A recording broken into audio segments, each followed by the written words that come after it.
without further ado, Cheryl, if you could talk to us a little bit about your years of experience, how you found out about the Legatos, and what makes them such a beloved breed to you and your family. Okay, so these two are my two males that I have in this litter. One is called a orange roan. You can see him right here. He's got orange.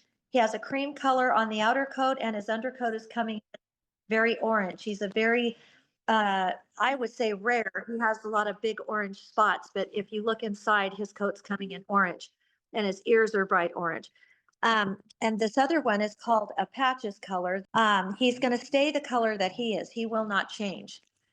He has big brown head, and then he has a lot of the speckling, which we call ticking, and then he has a lot of brown coming up through his coat. So just a little introduction to these two boys. They are 12 weeks old. Yes, And as far as the thank you. Lagottos, yeah, as far as the Lagottos go, real quick, I'll try to be as succinct and not fast, but efficiently on time as I can. So we got involved with Lagottos because my son wanted a dog when he was 16, and I became allergic to dogs when I was in my 40s. And when I became allergic, I was very sad because I grew up in a home where we bred horses and dogs, mostly poodles and Himalayan cats. And I've been an animal lover my whole life. Well, when I became allergic, I went about 10 years with not having any animals in my home. And my son, when he was 16, said, Mom, I think I'm going to move out right away if I can't have a dog when I turn 18. And I got really upset and I said, Oh, no, no, I don't want you to move out. Find a dog. And so he went searching, and I asked him to find something very unique, kind of thinking he was homeschooled. So I thought, well, this will give him something to kind of put his attention and a project for him. And about a week later, he came out and showed me a video of this ancient primitive breed called the Lagotto Romagnolo. And they are an ancient breed from the Romagna Mountains in Italy.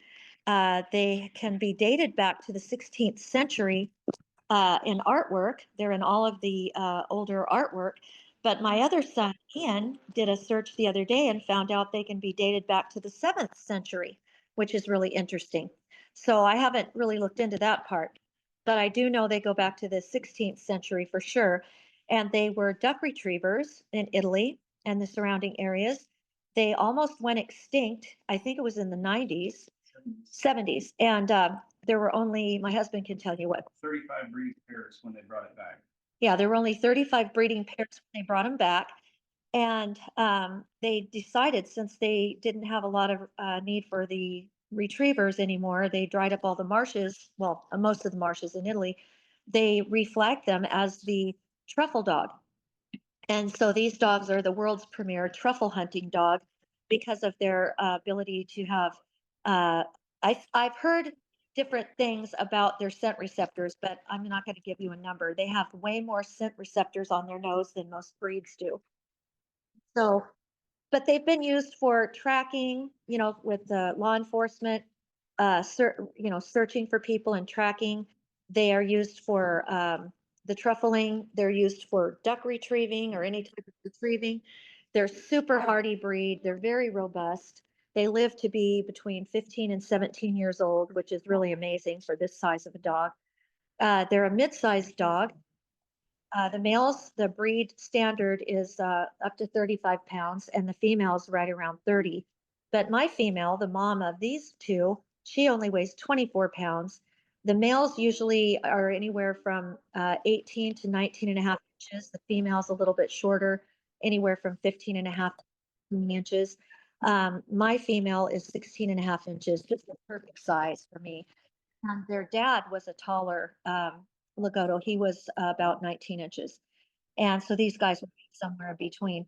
But they're super family oriented. They love all other animals. If you raise them with chickens and cats, they love them. They're super into their person. They love to bond, and they have really soulful eyes. Their eyes are usually a light amber or a green color. Um, they have a double coat, but they do not shed, and they are just delightful. They're just really fun, and they love to be outside if you're an outdoor person, but they will totally uh, adapt to an indoor life. My husband is a wounded Army Ranger, and he had to retire at age 32. And, he's a running and gunning Army Ranger, deployed 13 times, and suddenly retired. And so we got into this with the dogs, and, he just loves them. They keep him really busy, and they're super fun. They just make really good companion, emotional support dogs, service dogs. They're so well rounded. So I could say a Wonderful. little, but I'd prefer if somebody has any questions. What's, please? Yeah, absolutely. Let me take a look at the chat. There's a lot of information kind of to unpack there. One person was asking about the expected weights while you were bringing that up. So Oh, can you just reiterate a little bit, maybe what the sizes of them are at right now at 12 weeks old, and maybe what the expected weights of these two puppies are going to be? they're probably around a little less than their expected adult body weight. They're probably around 10 pounds right now. And they would probably weigh, I mean, it's hard to say because each dog, just like each, is so different, but their expected or the average weight for a male is 35 pounds at full grown and about between 17 and 19 inches tall. And the females are going to weigh anywhere from, I would say, 25 to 30 pounds at full uh, 30. Okay, great. So hopefully that helps answer those questions there.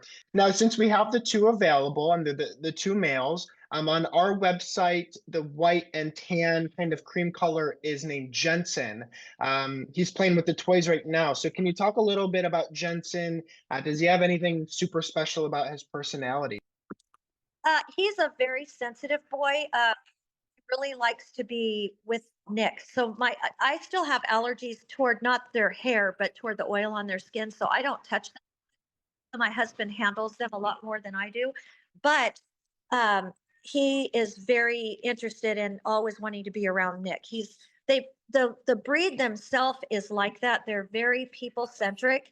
They are not a dog that wants to be off.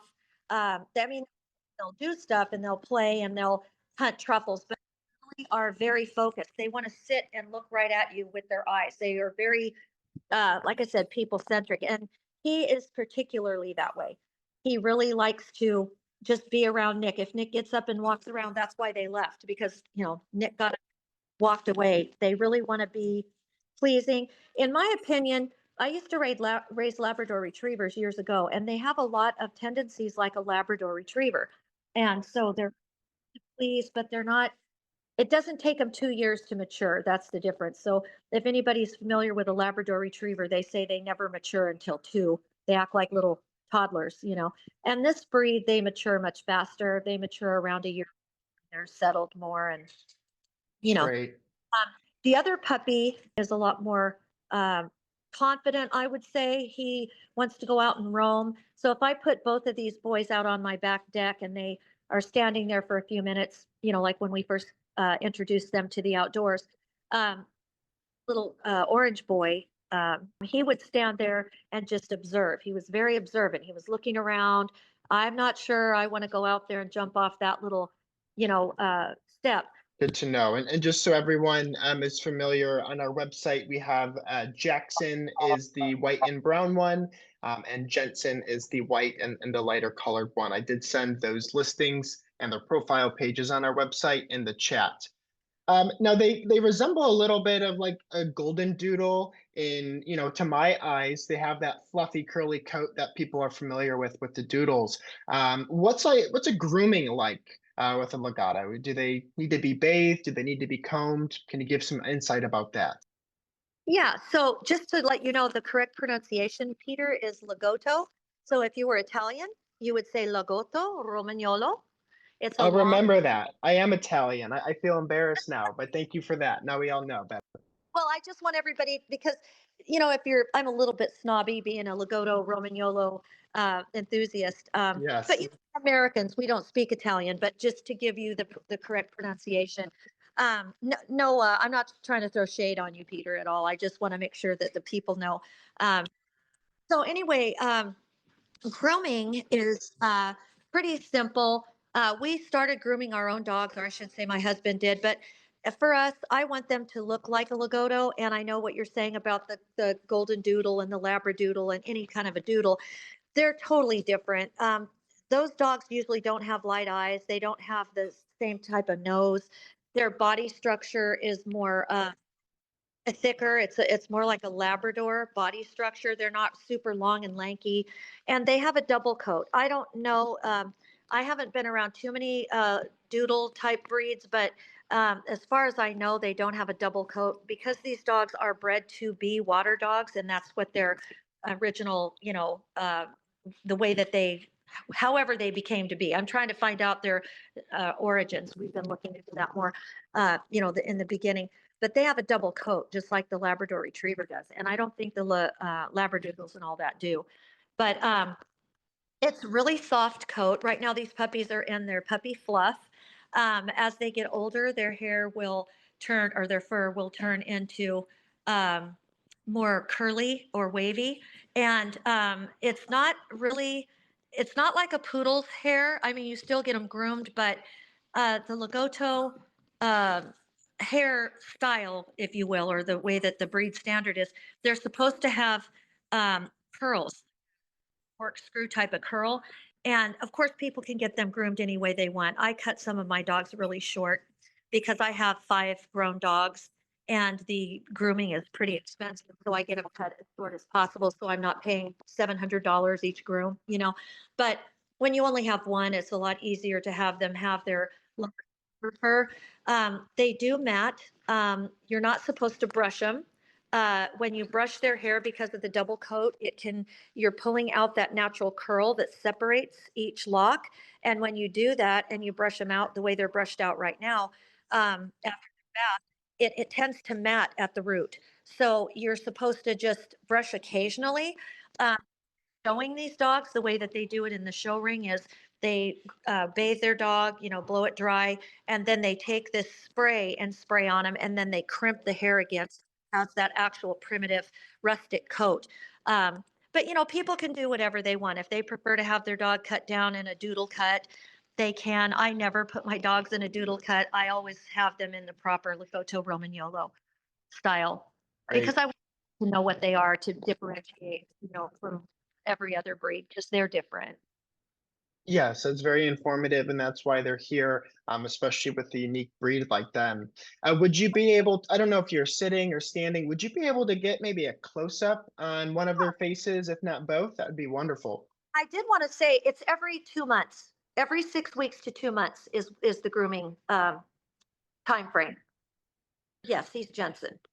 We have our litter name and listed. They go by the name that you have, Jensen. Right. And for anyone that does get a puppy from us, you guys are more than welcome to change their names. They learn that pretty quick.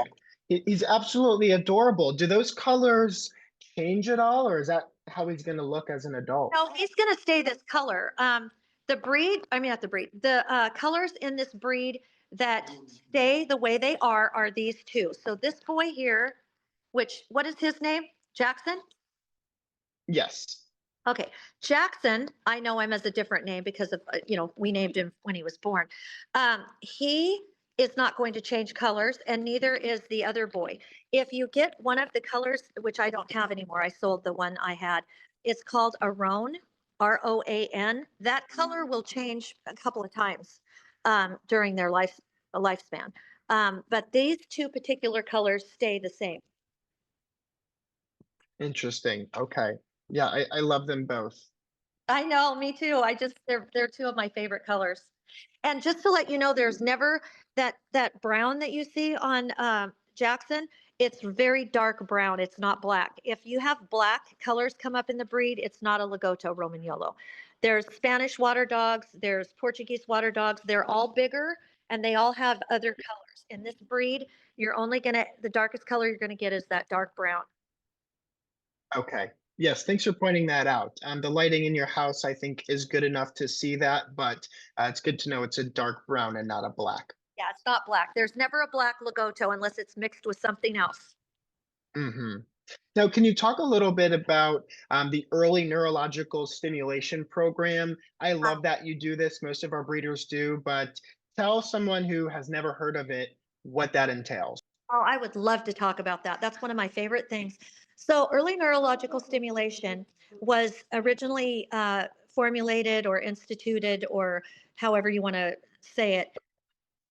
So, when the military would contract a particular kennel or a breeder to get their police dogs, the police would do that, the military would get their dogs.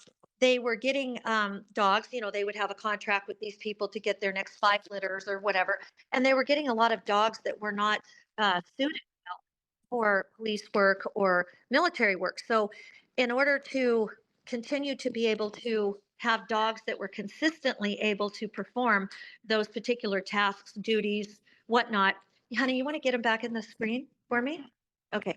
And they decided to try something, and somebody came up with a way to make a more consistent dog that was confident, that was tuned in, that their synapses in their brain were connected.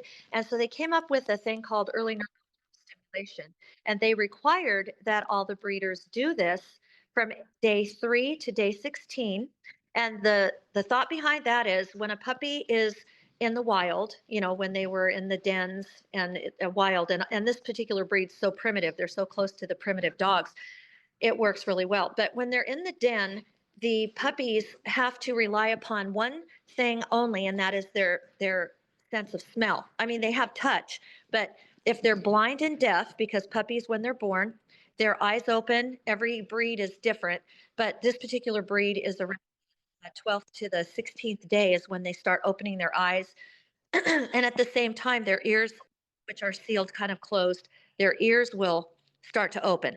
So what you do is you capture that time before they have any sight or any hearing, and you put them through 5 different exercises for 5 seconds each, and you put them in a position your back. It's called supine, and they're just laying there in your hands. Your hands are hammock, and then you put them in a straight up vertical. They're used to being on their bellies. You hold them up, straight like that, like Nick's holding. And then you put them through the upside down, which I don't know if you're going to do that, Nick. And the puppy has to have their brain kick in during that time. What am I doing? Where am I? They have to think. You're putting them in a very short time span of stress. And then you put them on a cold surface, like a little ice pack with a water over it, so that they can feel that really quick moment of cold, them out of that stress. And you also tickle the pads of their feet on one foot. You can do both with a Q-tip. You go in between the pads of their toes. You're making their brain go, oh, what is this? What? And it constantly, for 16, or well, not for 16 days, 13 days, because you started at day 3. And it makes the dog withstand that, and it makes their brain kick in and think about what it's doing, because in the wild they would come through all those things. They would sense what it's like to feel cold. That's what it's like for their paw as they're crawling around in the dark to they would be put through these rigors. They might be upside down because the den might be uneven, and they crawl into a little place where so they're forced in the wild to do these things, but in a controlled whelping box like I have, they wouldn't be exposed to that. So you're making their brain work younger and more efficiently. And it totally changed the whole program with the military dogs. They started getting full litters of dogs that were just blown away. They were sitting right there. They were engaged. They were tuning in. And since we've started doing that, we've seen the same thing. They're just very well adapted and socialized.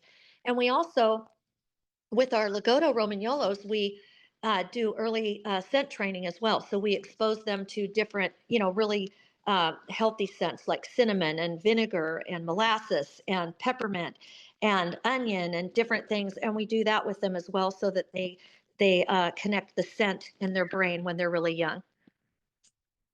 That's great feedback. Thanks for that nice, thorough answer. So, and I know they spend a lot of time, in the home and around all you guys. So, not they're getting the sights, the scents, the sounds. Have they been around the vacuum and Oh yeah. the TV and the pots and pans? They know what's going on. And we take them on car rides, and we also bathe them regularly with the blow dryer so they get all of that. We leash train them. We start crate training when they're old enough. We try potty training, but the thing about potty training, people, I don't think they think about is that if you potty train a dog to your own home at this age, then they go to their new home. The whole layout of the house is different. You might take your dog out the front door, somebody else takes them out the back door, somebody has a man door, somebody has a sliding door, somebody has a deck with steps. It really is specific to the home, even though you can start them understanding that. But they're going to have accidents. Puppies, they have small bladders. They're going to have accidents. It's mostly up to the owners to really watch and make sure they're hitting those times when the puppies need to go to the potty after they eat, after they get up in the morning, every hour or so when they're under a certain age. Dogs potty train very quickly because they're not a toy breed. I have a lot more trouble with my toy breeds. I have a poodle that I breed as well, and it's harder a little bit to train the poodles than it is this. This is a medium breed, and they just seem to get it when they're younger. Okay. Yes, Like thanks for snow. that. My Now, husband would say they love snow. they love snow. Okay, well, a lot of us on the East Coast just got that the other day, so Oh, I'm sure they would love that. Good deal. Now, you talked that introduce some potty training, but you set the right expectation for a new puppy owner that they're going to have to work with their puppy to perfect that in their own home, their own yes. schedule and routine. But can you just touch base a little bit about what type of potty training you introduce them to, and also the leash training? What do you do with the puppies to introduce those things at least? So the first thing that they have with the potty training, the first experience is you keep their food and their where they sleep and where they potty all separate. So we have great big exercise pens that they go in after they're weaned, and they stay together until 10 to 12 weeks. Sometimes we sell a puppy at 8 weeks if it's a local pickup. Um, but I can potty train any one of these Lagottos in less than a month. But what we do is you have a section where they have the potty pad, the puppy pad thing, and then you have the where the food and their bed is. Hopefully you can keep it separate. And I'm going to explain that in just a second, Nick. My husband's using what we call a slip lead, and it's very easy and quick to put on a dog instead of fighting the harness or fighting the collar. It slips right over them. It's got a little loop there. You can buy them anywhere, and it makes it easier just to walk them around the house and start teaching them. um, and they fight it a little bit, and you just can't let them get away with that. You just coax them, and it's a reward-based system where you have a little treat, and you kind of get the something that smells like peanut butter, and you just get them to follow you, and they pick it up in about 5 minutes. But go back to the potty training. So after they're at a certain place with the potty training, in the pads and whatnot, and we start bringing them in, I use the bell method on my door, and I have a couple older dogs that, come in and out all the time. And they learn from my older dogs. And I realize when people buy a puppy, they're not always going to have that other pet in the home for the dog to emulate or to follow. But they get very accustomed to that bell. So if you open the door and close the slider or the man door, and that bell jingles, they know that's when you're going to open the door, and sound really works with them. So they get to where they go over and they hit the bell with their nose or their foot, and they let you know when they went out. It's very effective. Wonderful. Yep, and it sounds like they pick up on that fairly quickly as an Oh, they do. intelligent breed. Absolutely. Great. And you can see him with the leash. We have done leash training with these dogs, but they always are a little rusty right when we first put it on them. And then within, I don't know, 5 minutes, they start walking with it. And, it's just a constant training exercise that you have to keep. And of course, they love to bite it. Right. Yeah, it's probably just looks like another toy to them Oh, yeah. until they learn. Right. Now, another thing I wanted to cover, and I know we're a little past that half-hour mark of 5:30. Do you still have some time with us tonight, Cheryl? Oh, I do. Yeah. Great. Okay. I wanted to ask a little bit about the dad's genetics because he's listed on our website as having the OFA certification. I think that's really important to mention. Yeah. Can you introduce us a little to what OFA stands for and what it means to have a parent dog genetically tested through the OFA? Well, the OFA is sort of the moniker keeper or the bookkeeper or, the librarian, if you will, to hold all of the certified and certifiable health testing on your dog. So they didn't used to be, but they kind of lumped it all together. The word is Orthopedic Foundation for Animals, and it holds any records that you care to share with them so that when you sell a puppy or you show your dog or anything you do, they can just put in the number of the OFA and they can pull up whatever tests have been done. So they do heart certifications, which my dogs have had, eye certifications, which my dogs have had, and hip, elbows, and those kinds of things. So and patellas. So it's not required. The AKC doesn't even require it. They're the highest authority in the land for dog registrations and anything to do with purebred dogs. But they don't even require it. We as breeders decide whether or not we want to go with testing to make sure that we're breeding really well-bred dogs, dogs that are smart and that are going to be, live a long time as best as we can. Always there's things that can happen. Dogs can get things, but uh, we have when I sell a puppy outside of uh, your platform, I give a 2-year guarantee. Most breeders don't. I know you guys put a stronger guarantee than that, even on the dogs that we list through you. So that's why it's really good that you guys vet all your breeders, to know what kind of puppies they're producing and what their, um, you know, uh, program has in it. Um, and the DNA, we have all our dogs done with their DNA, and the DNA has nothing to do with the OFA. The DNA kits are the one I do. There is a company called Embark. We use optimal selections, and I use the Wisdom Panel version. It's the most extensive one. One of them tests for 240 different genetic mutations, and the other one is less than that. And I can't remember how many. I think it's like 206. But my dogs are clear on everything. There are some genetic mutations that can be um, in the Lagotto breed. One of them is called Lagotto storage disease, and the other one is early Lagotto. What is it, Nick? I'm the words. Uh, it's the juvenile. Onset epilepsy? Yeah, it's the juvenile onset epilepsy. I couldn't think of how it was worded, and there is a genetic marker for that, and all my dogs are clear. So my Lagottos don't have it in their line, and that's really important. Wonderful. Yeah. So again, for those of you that may have just joined recently, we were talking about the genetic bloodlines and the testing that Cheryl has done on her parent dogs. She's gone through the OFA, and what was the other one you mentioned? It's the DNA company. The Wisdom Panel. Yeah, it's Wisdom Panel. The company is called Optimal Selections. They're very good. Yeah. Right. Yep, and they're just testing for genetic predispositions or mutations, and as long as the parent dogs are cleared, that's just giving the puppies of the litters the utmost protection, if you want to call it that, from having those types of health concerns. So we're so happy you do that. Thank you. Great. Yeah.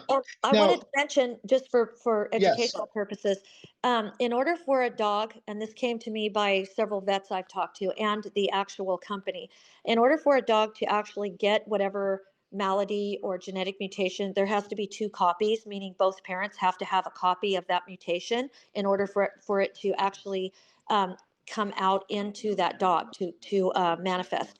So even if you had one dog, let's say the mom had one copy of the genetic mutation of whatever this would be that we're talking about. If the dad didn't have that, the puppies can't get it. It has to have 2 copies of it. So if we do have a dog sometime that has a minor mutation of some sort that's not life threatening, sometimes we'll breed that dog to a dog that has none and it never shows up. it's selective breeding, you have to be careful. Yes, that's a great explanation. I think I flunked genetics in high school, so I wouldn't have been able to explain that. Well, But that was wonderfully done. thank you. A quick question. I know you're a little south of like Olympia. If someone were to fly to pick up a puppy, do you guys meet at any airports near you? Actually, we're right in Olympia. We used to be south of Olympia. I guess I didn't update my information. We moved 6 months ago. Okay. And we are completely close to SeaTac, which is about 45 minutes from us. And then we're probably an hour, hour and a half from Portland. So we're close to two big airports. Okay, wonderful. That's great to know. And for the person that asked that, MJ, we do also offer nationwide delivery, but we have quite a few people that love to make the journey. They like to make a story out of it and Yeah, traveling to pick up their puppy. I've seen that. Yes, I have. Yeah, and you can absolutely do that. You can pick up from the breeder. It's no extra cost from us to do a pickup. You'll just have to, of course, cover your own airfare, hotels, or traveling expenses. But that's a great question. We do offer the pickup from the breeder or from the airport, or we also offer the delivery. I wanted to quickly circle back a little bit to the socialization because that's always such an important and frequently asked question. Do they get socialized around younger kids? I don't know if you have younger kids or grandkids, anything like that, that come by and play with them. Absolutely. So I have a 12-year-old daughter, and she holds them daily, and so does my son. I have a son here that has uh, um, what do I call it? Well, he has a back injury. He's on disability. He plays with them every day. He picks up every single one of them. So they're getting different people. And then I have three grandchildren that live with me, ages 11, 15, and 17. And they have two younger siblings that live just down the road, and they are 5 and 7, and they hold them every day. So yes, lots and lots of different people, lots and lots of different ages. And we do as much with them as we can. We take them with us out in public. We took them to Cabela's, which is very close. We're so thankful to the big Cabela's Outfitters store, and we take them in there. We took them at Christmas and got a picture with them with Santa. Oh my gosh, that's too cute. That should be their profile pages. I love it. I know. Now we had someone asking how the puppies are prepared for an airplane trip. So I'll take a quick stab at that, and you can fill in the gaps, Cheryl. You mentioned the puppies do go on frequent car trips, so they're already used to kind of that motion in a vehicle, whether it's going to and from the vet, things like that. And they are so well socialized again around different environments and different people that they're already, pretty ready to explore and see what else is out there. Is there anything else that you can add? How you feel that you do a good job to prepare them for an airplane ride, whether it's a delivery service or whether it's with their new owner? Well, there is no way to prepare a dog to go on an airplane unless Th- they go on an that's airplane. true. Hmm. So I can't emulate that or mimic that. I will say this: I've been shipping dogs for many years, and I am so amazed at how well they're treated. I was a little bit nervous and worried when we started breeding 8 years ago after a long time taking a break. Um, the way that they put them, even if they're flown in cargo, it's a pressurized compartment, and it's got temperature control. And they only take 5 or 6 dogs flight. So there's not like this massive thing where they're, bunches of dogs and screaming and yelling. I have shipped so many puppies, and a lot of puppies I have shipped at 8 weeks, and they're so robust, this breed. When the people, I always say, can you FaceTime me when you pick up your puppy? The puppy comes out of the kennel all happy, wagging tail. Uh, if a dog can smile, it looks like they have a smile on their face, greeting the new owner. And I've never had anything happen to any of my puppies flying. Um, it's not like what people would think. It's not like they stick them down in some chamber and you're hearing all the. It's basically the same as riding coach. It's just got rack for whole dog crate. Nick said it's kind of like riding coach, but they have racks for the dog crate.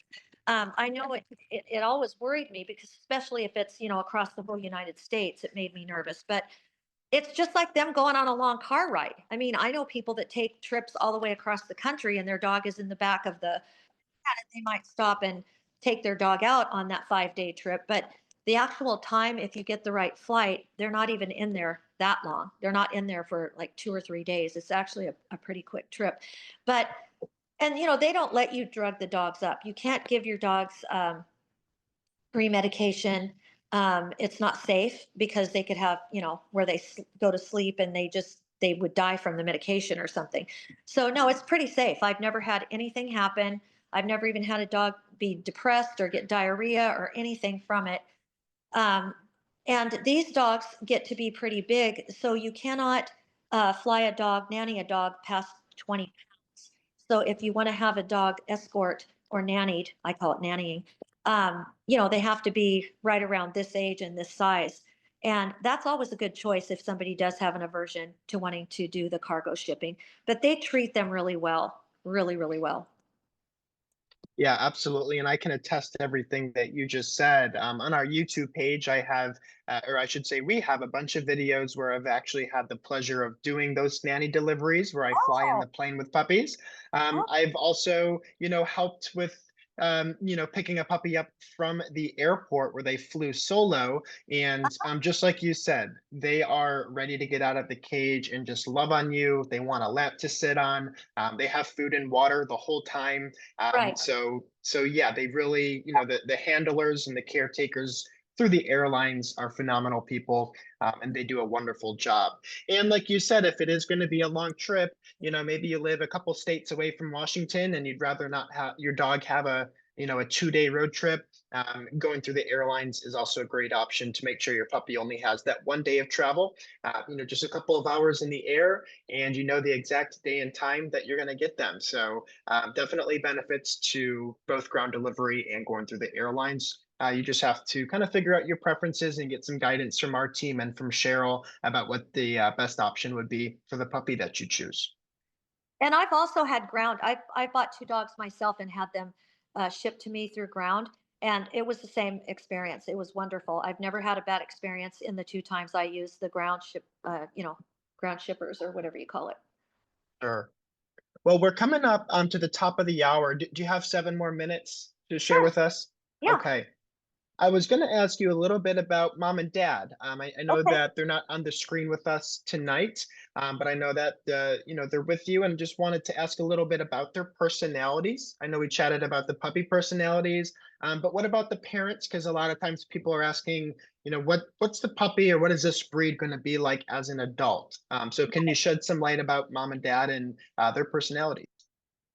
Well, obviously, I'm very biased toward my 2 dogs.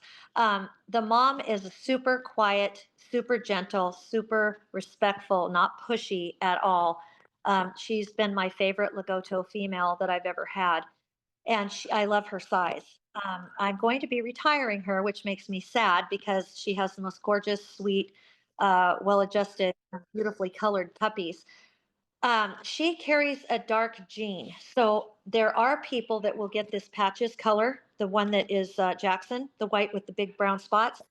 I had another female that I bred 4 or 5 years ago, and she was a cream, and I bred her to a male that had this color, and um, and that particular pairing with those two, the dog faded. Every puppy that my female now has, she has the gene for this color to stay dark. And so I'm sad because I'm losing that. I only breed my females 3 times and then I retire them so they can go on and have, a full life and not have to have puppies their whole life. I don't believe in that. Um, but yeah, she's just super sweet. I love her temperament. I love her size and I love the colors that she throws and that they stay. So it's going to be sad. I wanted to keep a female from her this litter, but she only had 2 females, and neither one of them uh, I felt would fit into my program to be a breeding, mom. So, and the dad he is just a big love. He's a gorgeous mocha color. He's a light chocolate brown, and he's almost a brown roan, but he's a light brown roan, and he is super super sweet. He is just a gentleman, and He lived with my trainer for a year and a half, and she trained him to be a push button truffle hunting gentleman. He's just a sweetheart. And so those two temperaments paired together was just like the angels. I could hear the angels singing because it was what I've been trying to have in my program. Super healthy, super beautiful colors and coats, and the perfect temperament. So yeah, you can hear him. He's starting to get his little bit of that adult bark in him. Yeah, and that actually leads into my next question because you mentioned that mom is pretty soft-spoken. Yes. Are the Lagottos, can they be a little vocal? Do they bark a little bit? Are they Yeah, they good bark. watchdogs? Yeah. Yeah, I know all dogs will bark, of course. But does that barking or do they howl, anything like that that you can give some insight on? I wouldn't say they would howl. I mean, any dog will do any of those things you mentioned. If you leave them alone, if somebody were to buy a dog and it was always in the garage, let's say, or that was always out in the backyard, or if they weren't being, front and center and them giving it attention, they're going to let you know because you can see how they keep going and checking in with Nick. They just want that personal attention. They're very interested in forming that deep relationship. I had one lady bought one, not from me, from a friend of mine, and she had two little kids, toddlers, and she couldn't give the puppy the time. Thankfully, she, uh, you know, surrendered the dog because she said, I have to keep him in the crate all the time. I don't have time. And all he did was whine and cry and want to get out of the crate. But any dog would do that. You can't just stick a dog in a crate and expect them to be happy, especially a puppy. And so, yeah, they're going to let you know if they're unhappy, but that's no different than any breed I've ever had. Lab, my mom raised poodles when I was growing up. You're out doing something like this and they're playing with you and you're interacting with them. No, they don't bark. They're not one of those breeds that's super yappy. Okay, great. Thanks for that input. Looks like we have about 2 more minutes. So just wanted to, review that you're in the state of Washington. You're in the Olympia area. We do welcome the local pickups. We also have nationwide delivery. And a couple times in our chat room, I've posted the profile pages to the puppies. So please, you can either call us later tonight after this call. You can also click Ask About Me on a puppy's profile page to speak to our concierge team. We are going to help you stay connected with Cheryl. If you wanted to do a one-on-one call, if you had some more specific questions about a certain puppy, that would be a great opportunity to request that. We can also send you more information and even pictures of the mom and dad. You'll just have to contact our team and we'll hold your hand every step of the way through our process. If there's anything else that comes up, we have our 800 number on our website, and it's pretty easy to get in contact with us because we always have people answering calls 7 days a week. So on that note, Cheryl, thank you so much for your time. Sorry we had a bit of a tardy start, but I appreciate the extra time that you've spent with us. Well, no problem. And thank you all for joining us. And I wish you all the best in finding that perfect puppy for you. And it was a pleasure to be on here with you, Peter. Thanks. Can we get one more quick close up of those faces? Yeah, Just to sure. give the puppies a little goodbye. There we go. 20 pounds of fluff. Yes. Oh my gosh. Love it. All right. Well, thank you so much. It was nice to talk to you again, Cheryl. You have a good rest of your day and evening. You too. Thank you. Bye-bye. Okay. Goodbye, everyone. Thank you.